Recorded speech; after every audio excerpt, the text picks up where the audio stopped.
Nang makarating sila sa villa, ay nakita ni Sabrina ang isang batang nakaupo sa harap ng kanyang villa. Nakayuko pa to habang umiiyak.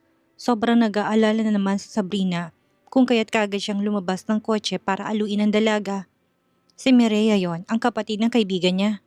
Mireya, ikaw ba yan? Ano nangyari? Bakit ka umiiyak? Tanong ni Sabrina sa bata. Nang marinig ni Mireya ang boses ni Sabrina ay niyakap niyang dalaga ng mahigpit at nagsumbong. Inaway po ko ni Ate Sabrina ng mga kaklase ko. Sabi nila ay cheater daw ako dahil akong naging top 1 sa exam namin. Ako yung pinakamataas ang score. Pinagbintangan nila ako na may kodigo kahit na wala naman. Ate, anong gagawin ko? Takot na takot po ako sa mga kaklase ko. Tingnan mo po sobrang pula na rin ang pisngi ko dahil sinampal ako ni Karina. Pinunasan ng bata ang luha nito at tiningnan si Sabrina. Kaya lang naman po kung nakakuha ng high score dahil pinag-aralan ko pong binigay mong notes sa akin. Gabi-gabi po'y nag-aaral naman po ako para makapasa. Kahit yun lang pero hindi ko po inaasahan na ako pong magtatapuan. Kahit nga yung advisor at subject teacher namin ay hindi naniniwala sa akin. Ate Sabrina, sobrang unfair po. Hinayaan niya lang na umiyak ang bata. Habang yakap-yakap niya ito, tinapik-tapik din niya ang likod ni Mireya para kumalma ito.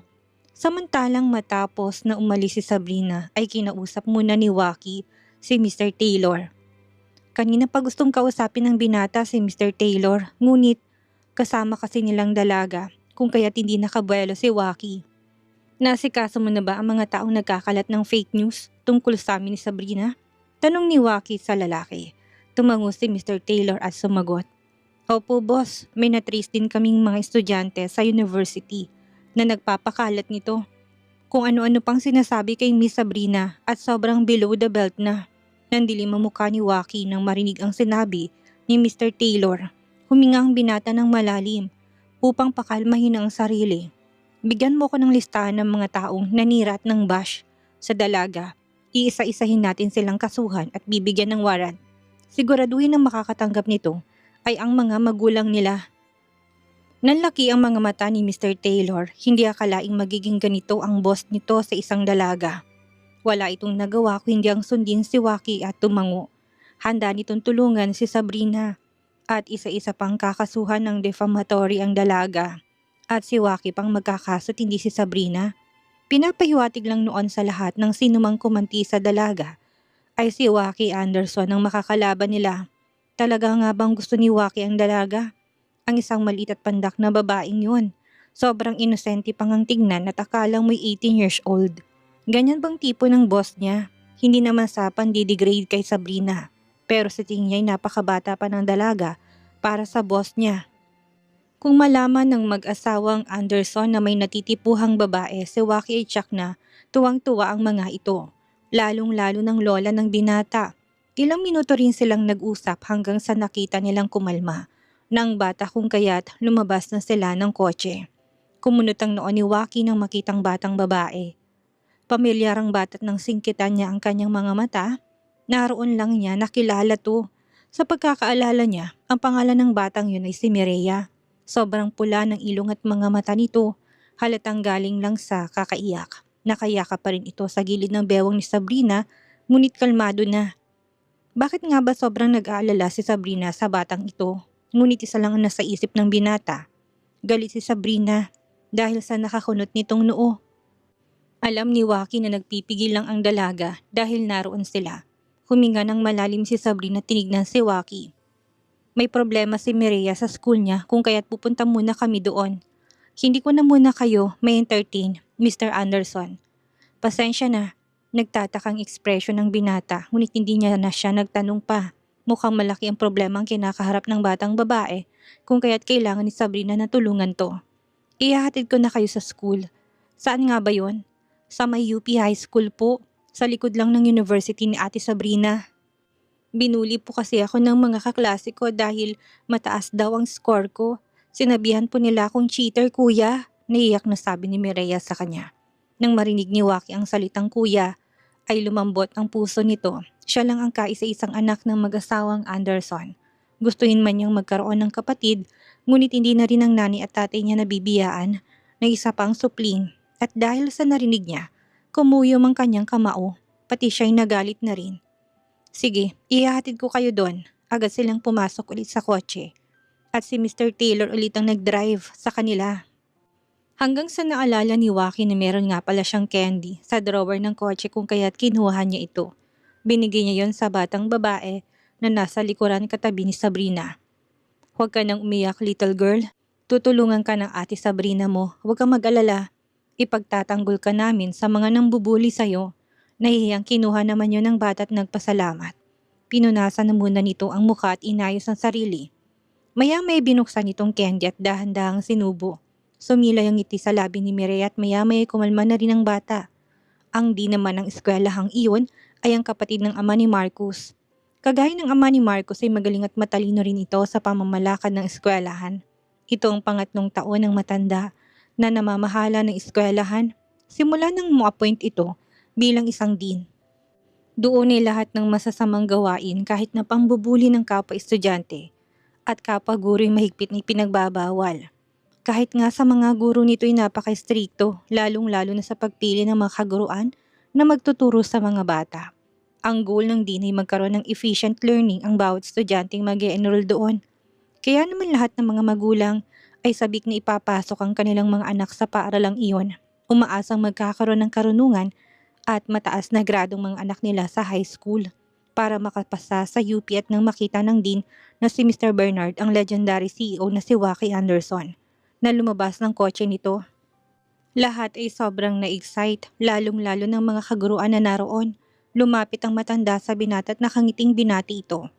Hindi ko alam na pupunta ka pala dito, Mr. Anderson. Hindi tuloy kami nakahanda.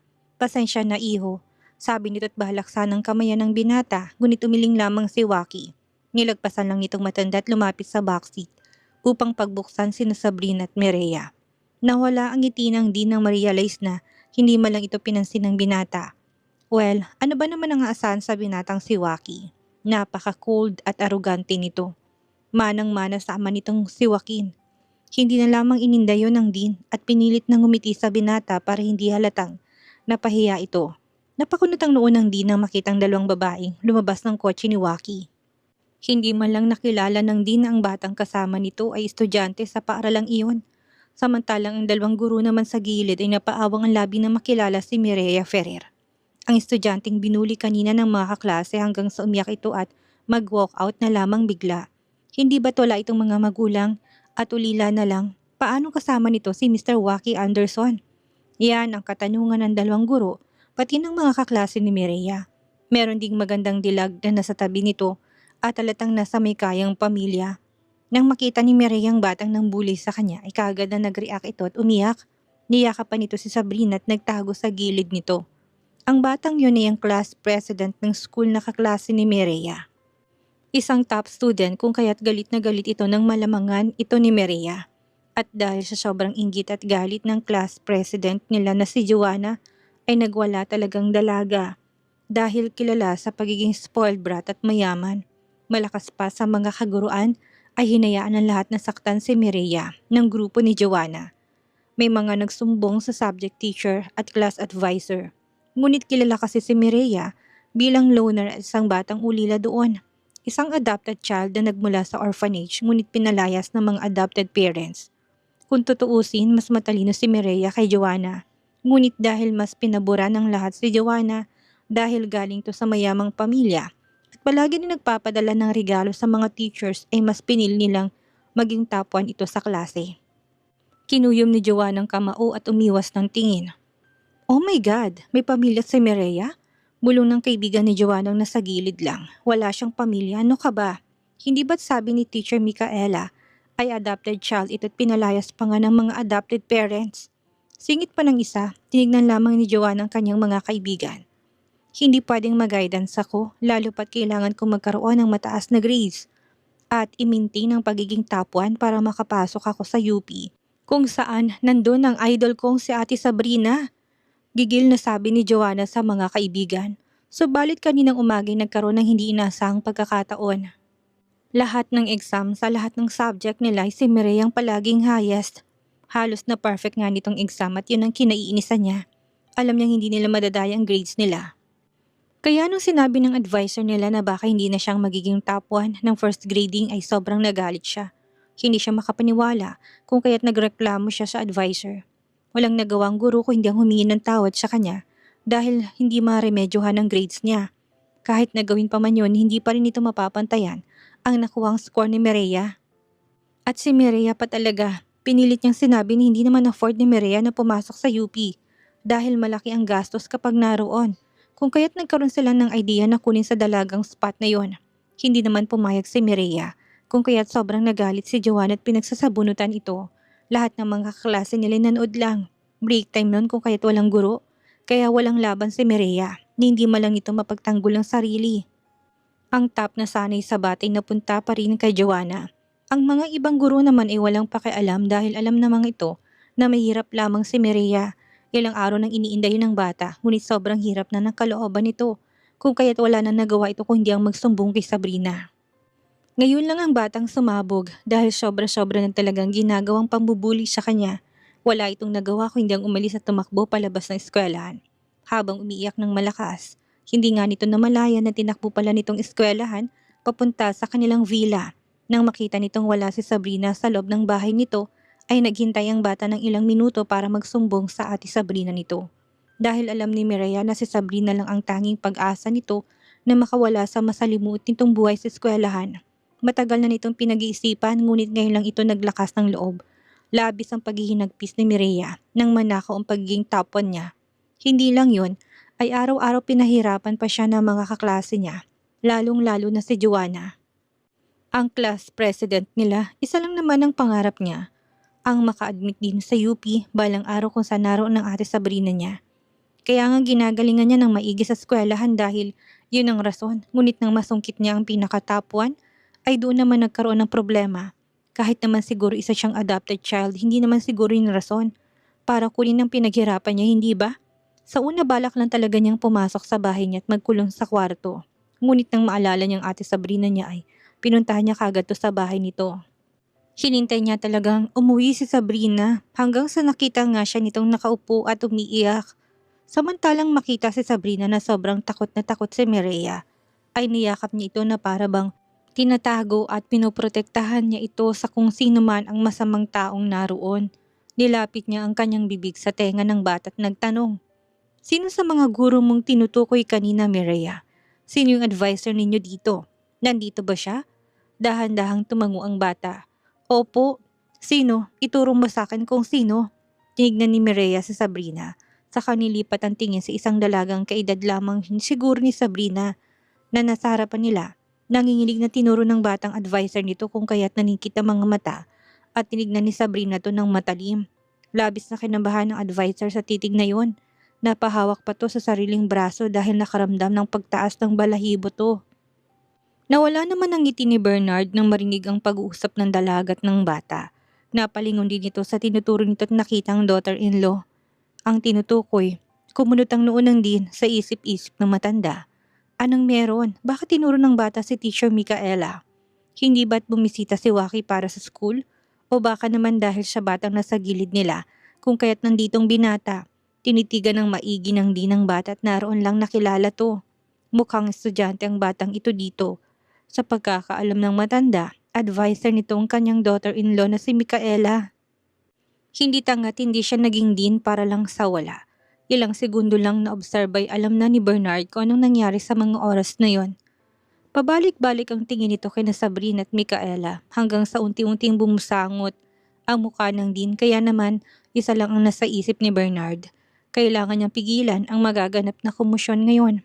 Sa isip niya, hindi itong lugar kung saan nandun sila mag-usap-usap. Mabilis sa sinenyasan ni Bernard ang security guard at iba pang mga kaguruan upang papasukin ng mga batang naroon sa labas. Naintindihan naman kaagad ng mga ito ng lahat kung kaya't lahat ay nagsialisan na sa lugar. "Mr. Anderson, sa office ko na lang po tayo mag-usap. Mas maganda po siguro yun, ano?" Si Teacher Micaela naman na hindi pa umaalis dahil nasa gilid pa ito ng din ay lalapit siya na kay Waki upang magpaliwanag, ngunit tinarangan ng dalaga ni Mr. Taylor sa kasinamaan ng tingin. Napayuko lang si Micaela. Dahil sa sobrang kahihiyan, umiling si Waki kay Bernard at masuyong tinignan ng dalagang nasa tabi nito. Nandito lang naman ako para samahan ang ina ko. Susuportahan ko siya sa kahit na anong gusto niya. Kumunot ang noon ni Mr. Taylor nang marinig ang sinabi ni Waki. Ina ko, kailan pa naging corny ang boss niya? Ano nga bang meaning nun? Inangkin na ba nito si Sabrina? Nakita rin ni Mr. Taylor ang ekspresyon ng dalaga at sobrang namumula na rin ito. Para itong magkasintahan kung tingnan. Si Bernard naman inapagtantong hindi basta-bastang dalagang kasama ni Waki. Ang pangalan nito'y Ina kung kaya't lumapit ang matanda sa dalaga. Miss, hindi tong lugar upang tayo mag-usap. Mas mabuting pumunta na lamang tayo sa office at sunod na lang sabihin ang concern ninyo. Okay po ba yon? Hindi man lang tinignan ni Sabrina ang Dean bagkus na natili lang ito nakatingin kay Micaela. Mr. Bernard, pwede bang samahan mo kami sa klase ni Mireya? Natigilan ng matanda, ngunit tumango na rin. Of course, nandito ang advisor niyang si Teacher Micaela. Siya ang magli-lead sa atin kung saan ang classroom niya. Hindi na nagsalita pa si Sabrina kung kaya't sinenya siya ni Bernard si Micaela na maglakad na. Wala namang choice ang dalaga kung hindi ang sundin ng father-in-law nito. Kahit na kanina pa talaga ito kinakabahan. Si Waki naman ay nakatingin lamang sa likod ni Sabrina. Kasabay nitong maglakad si Mr. Taylor. Mukhang galit ata. Boss ang ina niyo, singit na sabi ni Mr. Taylor kay Waki kung kaya't nang marinig ang sinabi ng lalaki. Ay sinamaan lang ng tingin ni Waki to. Napatras si Mr. Taylor at hindi na nagsalita pa. Maya-may binalik ni Waki ang tingin sa likod ni Sabrina. Sumilay ang ngiti sa binata. Hindi lang matalino ang babaeng ito, sobrang bait pa't gagawin itong lahat para protektahan lang ang mahal sa buhay. He finds her cute and amazing. Ilang minutong paglalakad ay sa wakas nakarating na sila sa klase. Nasa first floor lang naman ang classroom ni Mireya kung kaya't madali silang nakarating doon. Oras ng klase kung kaya't narinig nilang mga boss ng guro na nagtuturo sa unahan. Ang ibang klase naman ay sabay-sabay na nagre-recite ng isang tula. Binulungan naman ni Mireya ang dalaga. Ate Sabrina, ito na po ang classroom ko. Tumango si Sabrina at tinuro si Micaela. Ikaw, sumama ka sa akin sa loob. Nagulat ang dalaga na marinig ang sinabi ni Sabrina. Biglang kinabahan ng malala ang advisor. Hindi nito alam ang gagawin, ngunit wala itong choice kundi ang sundan na lang ang dalaga dahil sinamaan ito ng tingin ng father-in-law nitong si Bernard. Para ba nitong sinasabi na sa ayaw mo o sa gusto mo? Susundin mong dalagang ito kung hindi malilintikan ka sa akin. Naputol ang pagsasalita ng subject teacher ng klase nang makita na pumasok si Sabrina at Teacher Micaela. Maganda at dalaga rin ang English teacher ng klase. Isa sa pinaka-close na guro ng Teacher Micaela. Nagulat ang dalaga na makita si Micaela na pumasok na may kasama pang isang dalaga. Nang mahagip ng kanyang paningin na meron pang tao sa labas ng classroom ay pinilit niyang sinilip ito sa abot ng makakaya. Nagulat siya nang makitang naroon din ang dinilang si Mr. Bernard at may dalawang lalaki pa itong kasama.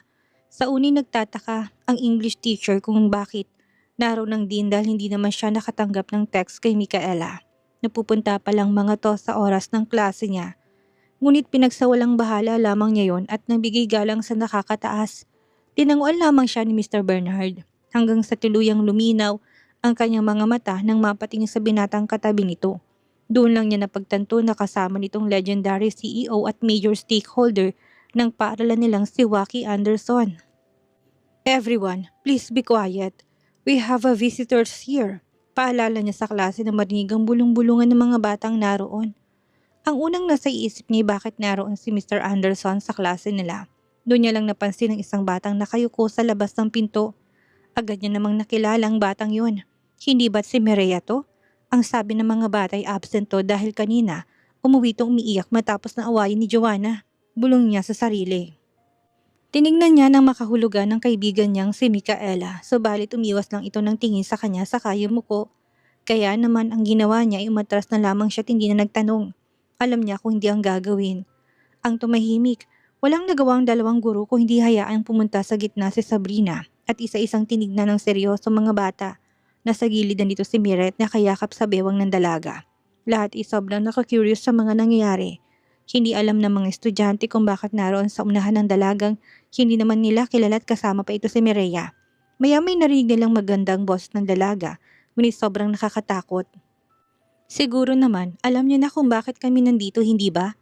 Hindi naman na kayo mga bata pa para hindi maintindihan ang sitwasyong ito.